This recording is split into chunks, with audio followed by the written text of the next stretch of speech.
Brasília, a maior cidade planejada do Ocidente. Patrimônio da humanidade tombado pela Unesco. Um monumento urbanístico com quase 3 milhões de habitantes, admirado por sua arquitetura ousada e inovadora. Você pode gostar ou não dos palácios, mas você não pode dizer que viu antes coisa parecida. Um enorme desafio logístico e tecnológico, vencido por um presidente que queria mudar a história do país a qualquer custo. Parecia que você estava no Egito, fazendo pirâmide. Se houve um pequeno aumento na dívida externa para construir Brasília, se houve, Deus que abençoe essa dívida.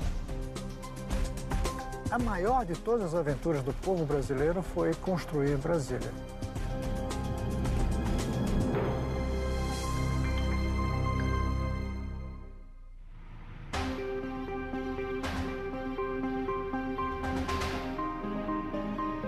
Brasília, a capital do Brasil, é uma cidade única.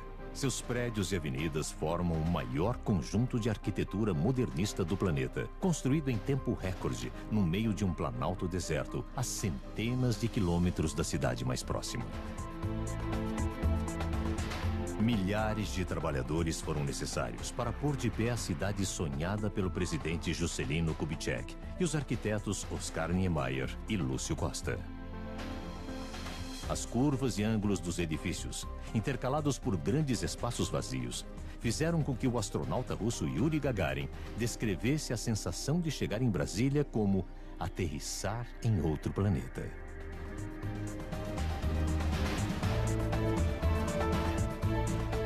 A impressão dos primeiros trabalhadores que vieram para a nova capital também foi de estranhamento.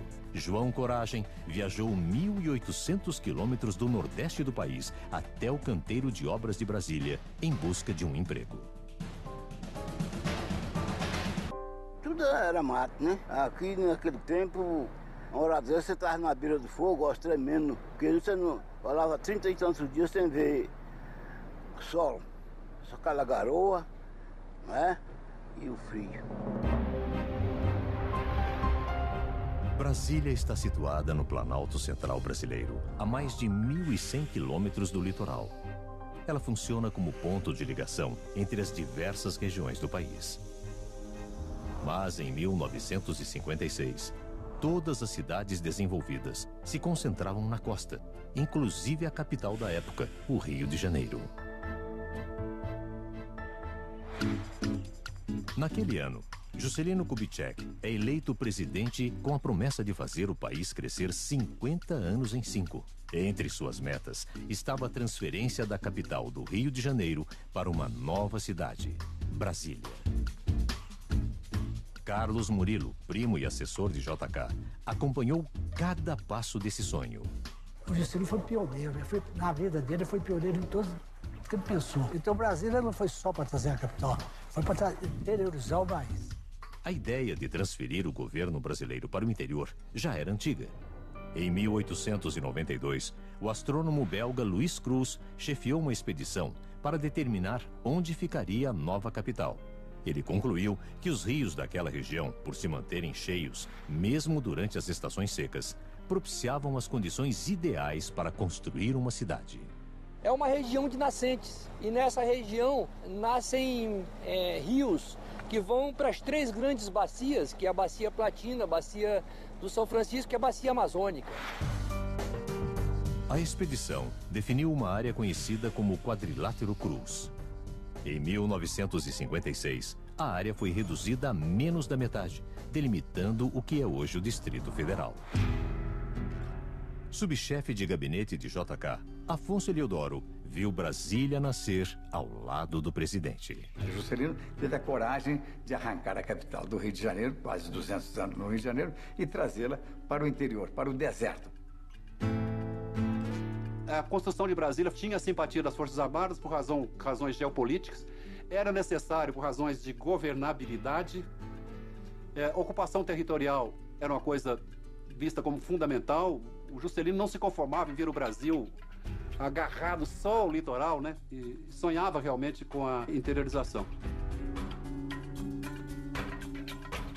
Então, quando você passa limpo o plano de metas de Juscelino, você vê lá, metassíntese, construção de Brasília.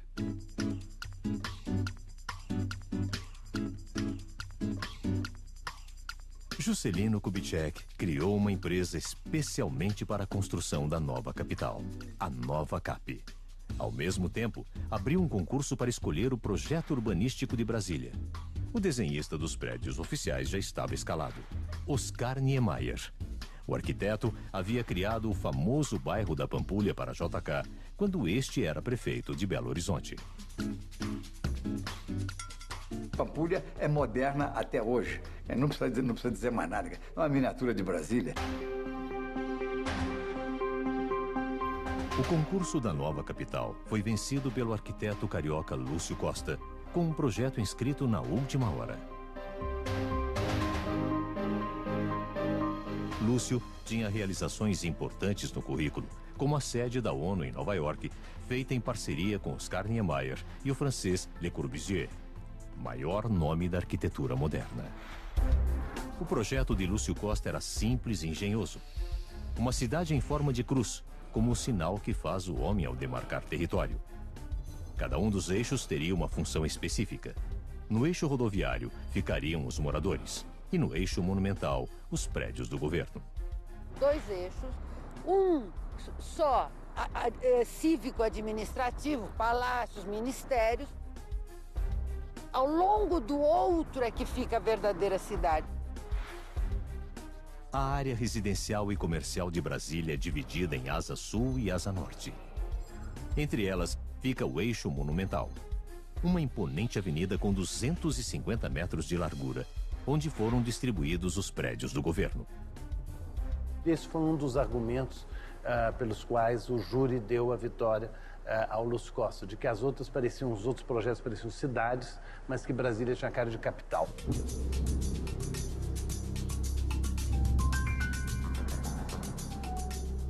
O cruzamento dos 2 eixos no Planalto Central marcou o início da construção de Brasília. Juscelino Kubitschek começava o projeto que faria seu nome entrar para a história, mas precisava fazê-lo sair do papel rápido.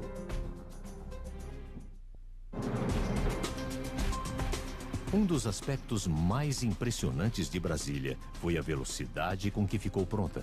Toda a sua estrutura principal foi construída em menos de 4 anos. Eleito com a promessa de transferir a capital brasileira do litoral para o interior, o presidente Juscelino Kubitschek fixa a data de inauguração em 21 de abril de 1960. A gente vinha aqui, não tinha nada. Mato, não tinha nada. Ele falou, ali vai ser o palácio, ali vai ser não sei o quê. Ali. Quer dizer, ele já estava vendo tudo, ele tinha tudo na cabeça. Prazo apertado de pouco mais de 1000 dias para as obras serem concluídas ajudou Juscelino a ter carta branca no Congresso. Não por apoio, mas por descrença da oposição. Ou ele construía Brasília, ou ele estava liquidado. Eles falaram, não, nós vamos aprovar porque Brasília vai ser o cemitério do Juscelino. Começava a grande corrida contra o relógio. No seu curto período de construção, Brasília atraiu mais de 60 mil trabalhadores, entre operários e serviços de apoio. Todos eram bem-vindos. Brasília está a 1000 quilômetros de distância do centro de abastecimento. Mão de obra zero. Quem é que veio? Vieram os nordestinos, formidáveis, gente fantástica, trabalhadora. Vieram os mineiros, vieram os paulistas, vieram os cariocas, vieram os gaúchos, veio gente do Brasil inteiro. Os trabalhadores foram apelidados de candangos, nome com que os escravos africanos costumavam se referir a senhores de engenho durante o Brasil colonial. Nós trabalhávamos 24 horas por dia, porque você estava dormindo e estava sonhando com obra. Queria que nego estivesse no pé do serviço, direto, né? Para fazer o serviço. João Coragem trabalhou nas escavações da Torre de TV, um fosso de mais de 40 metros de profundidade. E a gente não tinha coragem, né? E eu, graças a Deus, tinha coragem para descer, né? Eu estava com 20 metros, 25, chegava assim, não estava bom, tem que descer mais. Sem nenhuma cidade próxima para abrigar os operários, foram montados barracões coletivos para que eles dormissem perto das construções. Com a chegada de mais e mais famílias, surge uma infraestrutura básica de serviços. Em junho de 1957, o entorno de Brasília já contava com 12.700 habitantes. Um ano depois, em junho de 1958, era inaugurado o primeiro prédio da nova capital, o Palácio da Alvorada, residência do presidente da República. A forma inovadora de suas colunas acabou se tornando o símbolo oficial de Brasília. Eu queria uma arquitetura mais leve. Eu afinei as colunas. Os palácios começaram a aparecer apenas tocando o chão. O grande desafio de engenharia era fazer com que as colunas suportassem o peso do palácio com uma base muito reduzida. A solução foi elevar a proporção de ferro na estrutura das colunas para 20%, muito acima do padrão de 6% da engenharia da época. O responsável por tornar reais as ideias de Niemeyer foi o engenheiro, poeta e desenhista Joaquim Cardoso. O dia que a crítica começou a dizer que tinha ferro demais, o meu colega, que era muito inteligente, poeta, disse: não, um dia eu vou fazer isso aqui de ferro maciço para dar mais leveza ao palácio. Esta solução de Cardoso também foi utilizada em outros ícones de Brasília, como as colunas do Palácio do Planalto e do Supremo Tribunal Federal, que parecem estar flutuando sobre o chão. Niemeyer, ele quer muito que os projetos dele tenham um primeiro impacto. Da coluna do Alvorada ao Planalto, o Supremo, a Catedral, o que eles têm como característica? É que você pode fazer um desenho, quase uma criança pode fazer um desenho daquele edifício.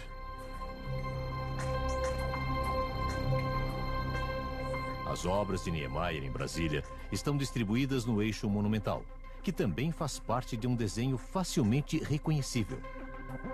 Lembra um avião. Lúcio Costa não gostava da comparação com o avião. Ele dizia que, no máximo, borboleta. Mas do alto, a comparação é inevitável. O plano piloto realmente lembra o desenho de um avião e em sua cabine fica o principal conjunto arquitetônico, o amplo espaço onde se localizam os prédios do Poder Executivo, Legislativo e Judiciário. A Praça dos Três Poderes. A ideia da Praça dos Três Poderes, da esplanada, era, no fundo, dar essa característica de capital. O Lúcio Costa queria isolar essa parte de governo para que ela não fosse, digamos, poluída com construções de outros tipos. Oscar Niemeyer soube aproveitar ao máximo o destaque proporcionado pelo plano piloto de Lúcio Costa. Suas formas simples e leves tornaram-se uma marca registrada da cidade. Naquela época, a arquitetura estava mal conduzida, os prédios eram pesados, retos. Eles tinham esquecido que estavam trabalhando com concreto armado, que abria todas as possibilidades, todos os sonhos que o arquiteto pretendesse.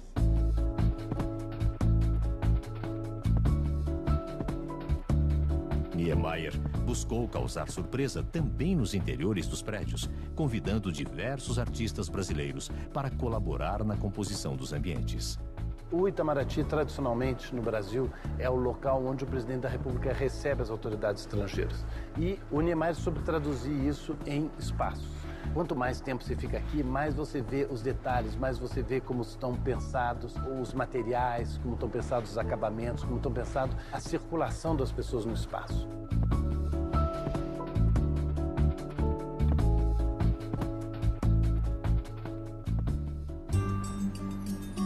Coube ao arquiteto Carlos Magalhães o desafio de supervisionar a construção de uma das mais impressionantes obras de Niemeyer, a Catedral Metropolitana de Brasília.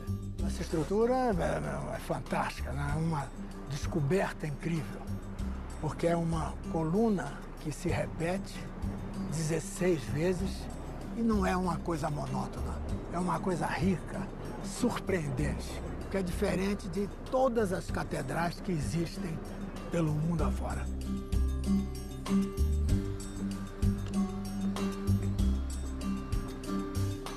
Carlos ainda se emociona ao ver a estrutura por dentro durante a restauração para o aniversário de 50 anos da cidade.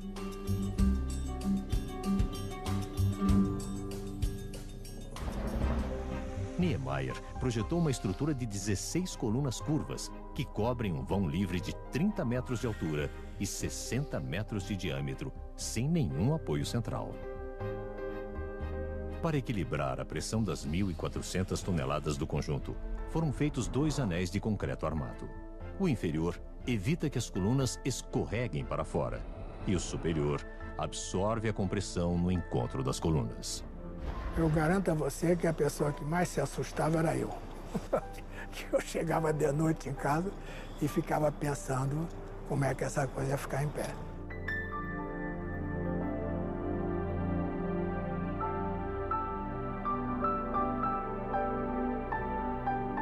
Então eu não queria uma catedral qualquer, antiga, baseada na escura, lembrando o pecado. Eu queria uma coisa diferente. Eu fiz a catedral. Depois eu fiz o caminho da catedral em sombra, de modo que a pessoa, quando chegasse na nave, ela tivesse o efeito, o contraste da luz, e que a vista se estendesse pelo espaço.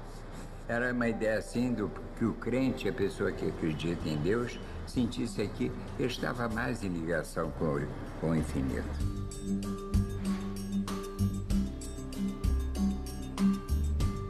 Com ousadia e imaginação, a nova capital brasileira foi construída para impressionar os homens. Mas tinha também outro propósito: ser o paraíso dos carros.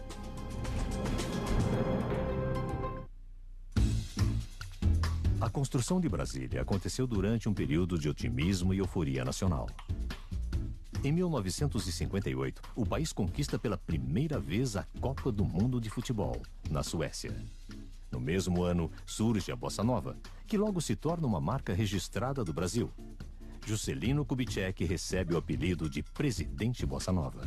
O JK percebeu que as condições mundiais favoreciam um projeto de desenvolvimento audacioso e perceberam, por exemplo, que era o momento de acelerar ao máximo o processo de substituição de importações. Daí a indústria automobilística. O Brasil agora se apresenta numa fase extraordinária de desenvolvimento. A sua dimensão imensa continental está sendo rasgada por estradas que ligam em todas as direções o solo brasileiro. As indústrias desenvolvem-se com uma rapidez extraordinária. A indústria siderúrgica, a indústria de automóveis e agora um movimento pioneiro que abala toda a nação, leva para o coração do Brasil um centro de cultura e de civilização que será amanhã a nova capital do Brasil, Brasília. Convencido de que o carro seria o meio de transporte do futuro, Kubitschek constrói mais de 4.500 quilômetros de rodovias para interligar as diferentes regiões do país à nova capital.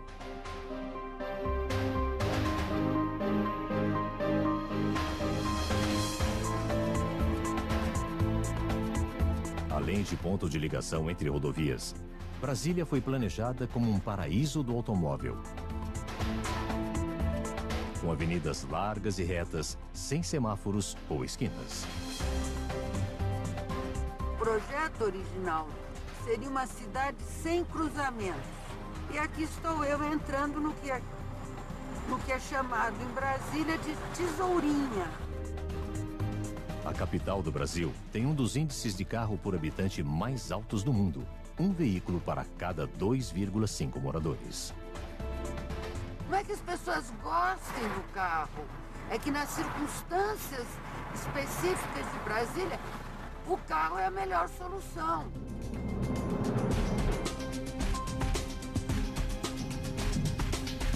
A jornalista Kátia Maia faz parte da frota de 750 mil carros que circulam diariamente em Brasília. A hora do rush é a pior hora, não tem como fugir a um engarrafamento aqui em Brasília. O projeto de Brasília previa que os deslocamentos entre trabalho e moradia fossem feitos de carro. Mas que todas as necessidades cotidianas pudessem ser resolvidas a pé. Para isso, Lúcio Costa criou as chamadas superquadras, quarteirões de 300 por 300 metros. E nos espaços existentes entre as superquadras foram criados pequenos centros comerciais, escolas e clubes esportivos. As superquadras foram espalhadas pelas duas asas do plano piloto. Foi até pensada para isso, né, Brasília, para que se criassem núcleos onde as pessoas viveriam, conviveriam. Então aqui mesmo, se a gente for ver, com uma quadra de esportes lá atrás, tem área para os meninos brincarem, e tem um comércio local que é alguma coisa que supre as nossas primeiras necessidades. Baseado nos princípios modernistas de Le Corbusier, Lúcio Costa estipulou regras rígidas de construção para superquadras. A ideia era preservar a área verde e garantir a livre circulação de pedestres, conceito que o arquiteto chamou de cidade-parque. A gente aqui tem isso, né? Tem muito verde e tem muito aberto, né? Céu aberto. Então, nesse ponto de vista, eu acho que eles conseguiram, sim, esse objetivo da gente se sentir num espaço meio parque mesmo. Em Brasília, as ruas não têm nomes. Para se localizar, os moradores utilizam um sistema de coordenadas que indica a que distância o endereço está dos eixos monumental e rodoviário. Havia um historiador mineiro, ele dizia que os endereços de Brasília pareciam endereços de sepulturas. SQS 304. QI 19, conjunto 7. Na verdade, são coordenadas cartesianas. Quando a pessoa entende, ela chega facilmente ao local. Não, peraí, eu inverti, peraí. SQN 215. SHIS QL 12. É Superquadra Sul 302. For dar o endereço para o chofer de táxi, eu vou dizer 309 Sul. Ele vai entender perfeitamente o que eu falei. As primeiras superquadras da Asa Sul foram projetadas por Oscar Niemeyer e foram as únicas a serem entregues antes da inauguração de Brasília. E foi por pouco. 6 meses antes da data estipulada, não havia mais dinheiro para a construção e quase nenhuma obra estava pronta.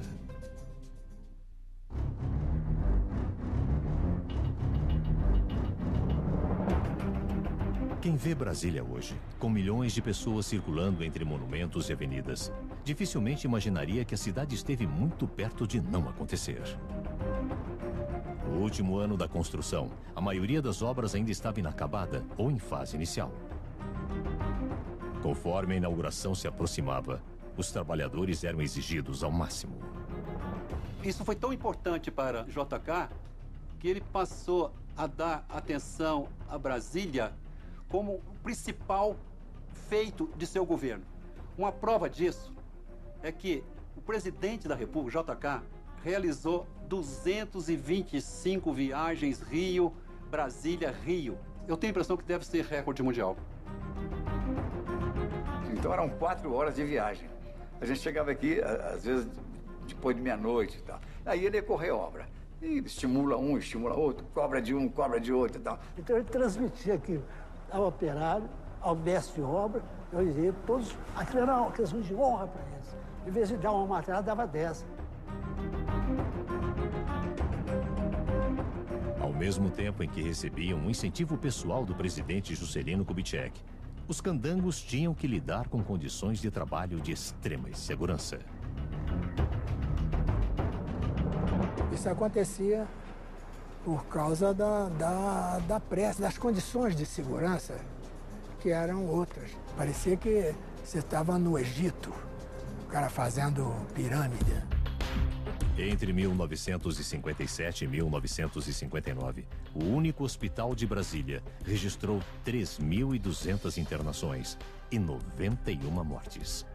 Mas há relatos de muitos acidentes não registrados. Acidente tinha muito. Se o camarada facilitasse, morria mesmo, né? O nego subia lá pra cima, pensava que não, caía cá embaixo. Quando caísse, já estava pronto, né?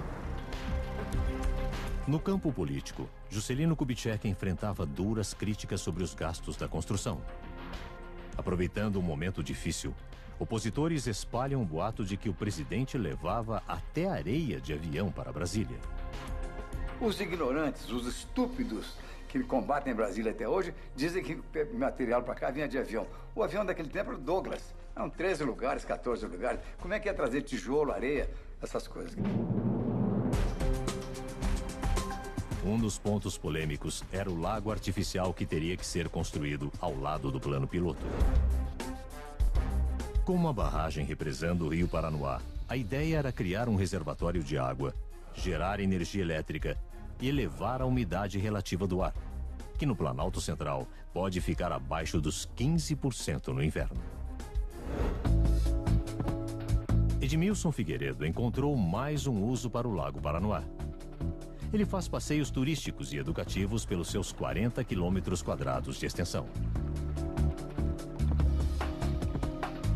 O lago, ele atenua significativamente o clima seco da cidade no período da estação seca, que é muito crítica aqui, né? E o lago hoje, ele desperta também como uma grande vocação para o turismo. No fundo do lago, a 12 metros da superfície, ainda existem vestígios de acampamentos candangos que foram inundados. A nova CAP, ela incentivou as pessoas a ficarem, a se instalarem nessa região. Porque a partir do momento em que o lago começasse o processo de represamento, ele expulsaria naturalmente as pessoas que aqui habitavam. Foi enchendo assim de uma vez, foi lentamente, né? Até que foi tomando conta das casas. E aí foi obrigado a gente mudar. O Lago Paranoá, ele foi determinante, foi uma das primeiras construções da cidade. O lago foi inaugurado em setembro de 1959. Mas a comemoração foi curta. 6 meses antes do previsto, a verba para construir Brasília acaba. Juscelino recorre então ao Fundo Monetário Internacional, sem sucesso. O FMI, para emprestar, fazer um empréstimo, exigia que o país parasse 2 anos. Parava Brasília, parava tudo, para recuperar. Aí depois então ele emprestaria o dinheiro. Então ele falou, entre eu parar 2 anos para receber esse empréstimo e perder todo o que foi feito para o progresso do país, eu prefiro avançar do progresso do país e não quero empréstimo ao FMI.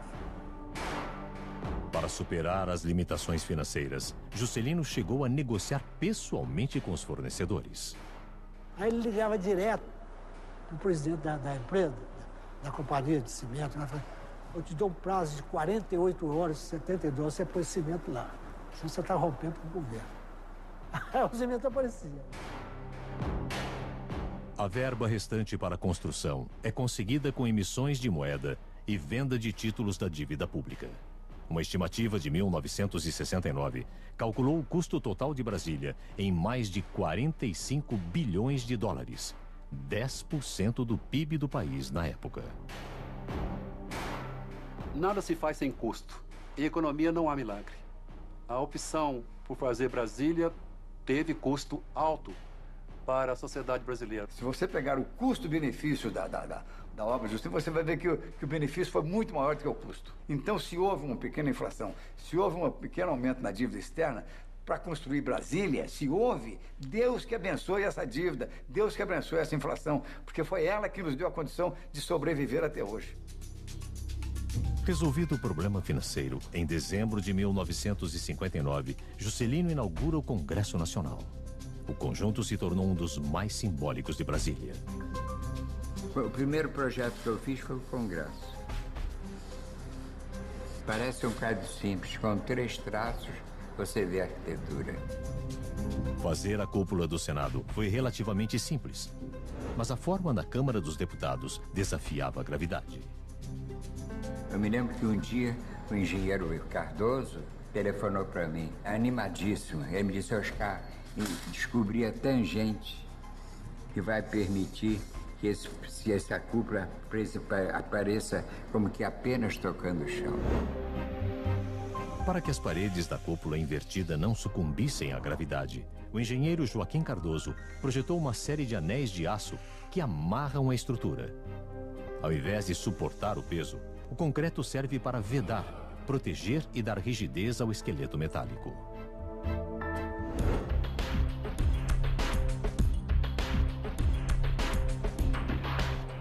O senador Cristóvão Buarque conhece bem a rotina do Congresso.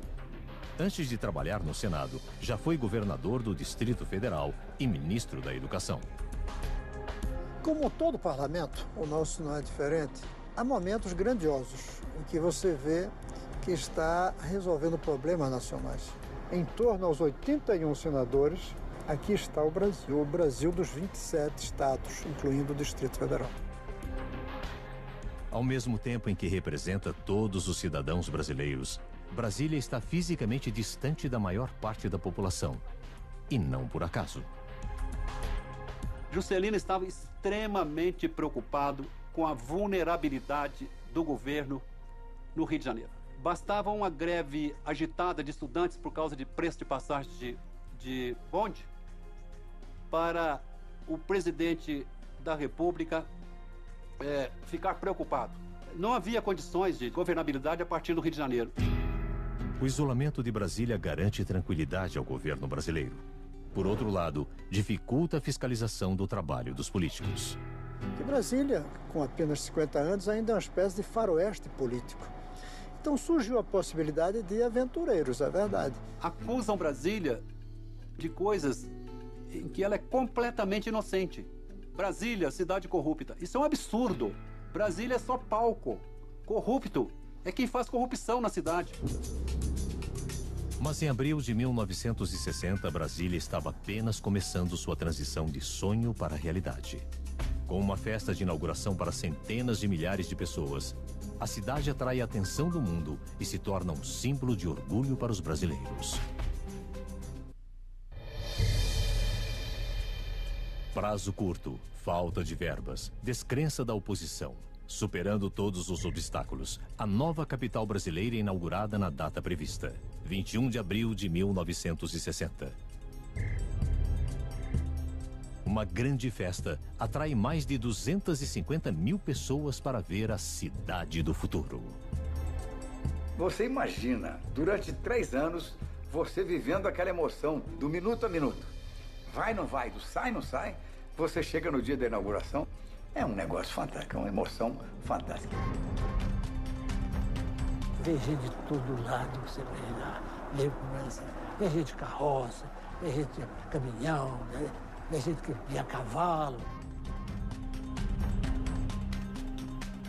Foi a coisa mais apoteótica que você pode imaginar. E mais emocionante. Inclusive você vê o retrato dele, inclusive chorando, né, na missa. E à meia-noite, em ponto, vocês apagaram todas as luzes da cidade. A banda sonora começou a tocar o hino nacional, acendeu as luzes todas da cidade. Aí ele pôs a mão no bolso e começou a chorar. Agora, a festa do povo na rua, isso é que é fantástico. Quer dizer, aquele povo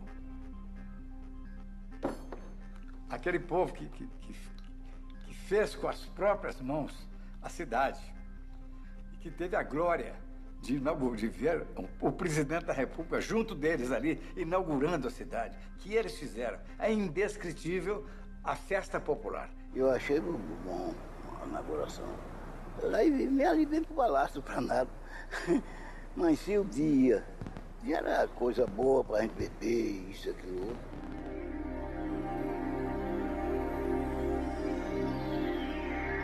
O surgimento de Brasília repercute no mundo todo. Jornais destacam a arquitetura inovadora de Oscar Niemeyer e a rapidez com que o projeto de Lúcio Costa foi trazido à realidade. Se você for a Brasília, você foi a Brasília. Você pode gostar ou não dos palácios, mas você não pode dizer que viu antes coisa parecida. Isso é que é arquitetura.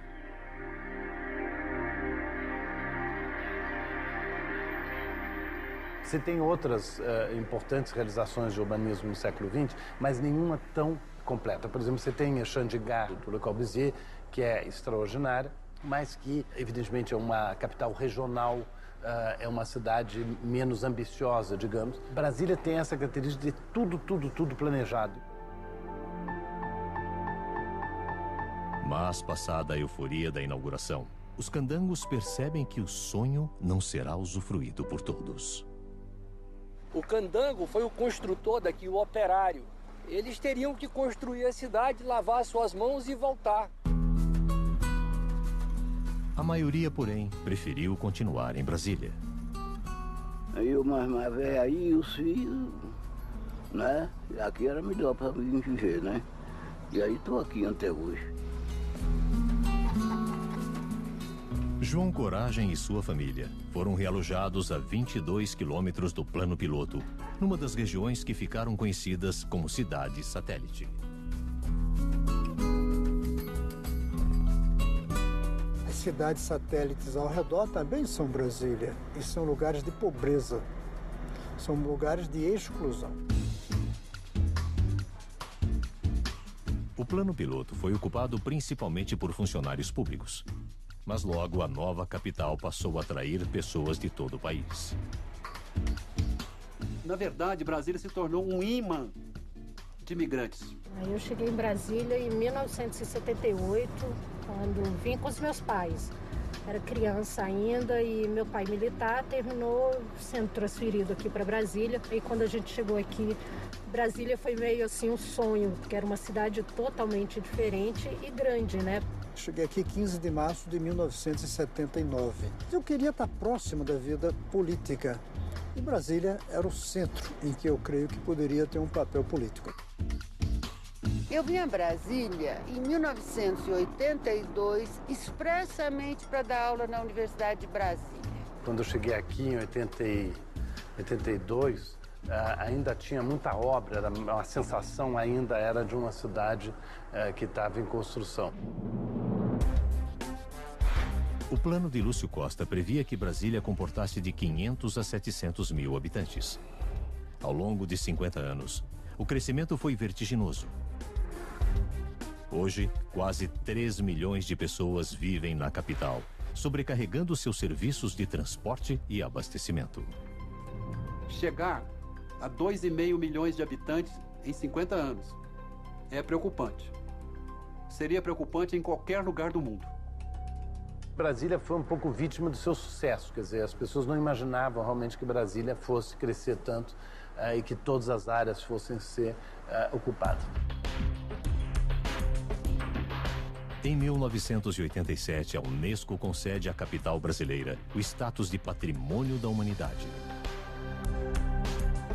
Todo o plano piloto, incluindo seus grandes espaços vazios, se torna zona de proteção total, para garantir que o projeto não seja descaracterizado. Qualquer mudança estrutural em Brasília precisa ser discutida com cautela. Devem ser feitas intervenções específicas para resolver os problemas daquela área, não ter um novo conceito de urbanismo aplicado a coisa. Não, são adaptações que não podem, eu acho, romper essa concepção, inclusive, do tombamento dos vazios e o plano original. Brasília vive um conflito constante entre preservar seu patrimônio e servir a sua população. Qual será o futuro da cidade do futuro? Brasília é um dos maiores exemplos de cidade planejada no mundo. Aos 50 anos, suas virtudes e problemas inspiram a pergunta: Brasília deu certo? Brasília deu certíssimo. Você hoje tem o Centro-Oeste ocupado. Se não fosse Brasília, você estaria aí com 6 milhões e 500 mil quilômetros quadrados de Brasil, com meio habitante por quilômetro quadrado. A maior de todas as aventuras do povo brasileiro foi construir Brasília. A construção de Brasília está, para a nossa história, como a escola de Sagres para Portugal. Portugal atravessou o oceano. O Brasil veio para o Planalto Central. Eu considero Brasília, a construção de Brasília, a segunda descoberta do Brasil. Como se foi difícil fazer uma cidade em 3 anos apenas. Nunca se fez isso. Uma cidade nova, procurando fazer coisa diferente, nunca houve. Isso deu um certo estímulo ao brasileiro, criou um certo otimismo, a gente achando que nós também podemos fazer coisas importantes. Né? Eu acho que é a maior contribuição brasileira para a arte do século XX. A transferência da capital federal do Brasil para o interior do território foi uma dádiva para o país. Essa dádiva foi pensada por muito tempo, mas foi realizada por um homem de grande coragem política. Em agosto de 1976, após um período exilado do país, Juscelino Kubitschek morre em um misterioso acidente de carro no Rio de Janeiro. O Brasil vivia sob ditadura e o regime militar planejou um enterro discreto, mas que acabou se transformando em uma demonstração de gratidão da cidade para com o seu fundador.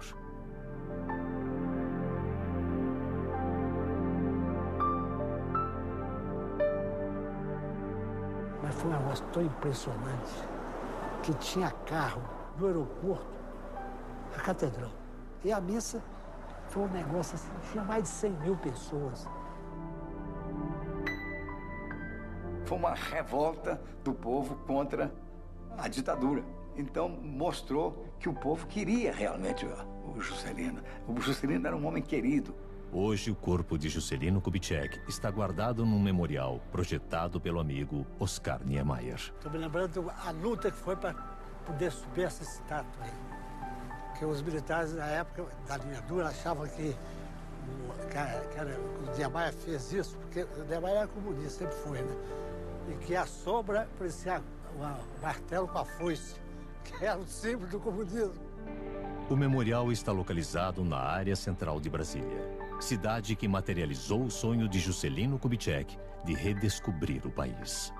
Eu não quero nada, só quero uma coisa no túmulo: o fundador.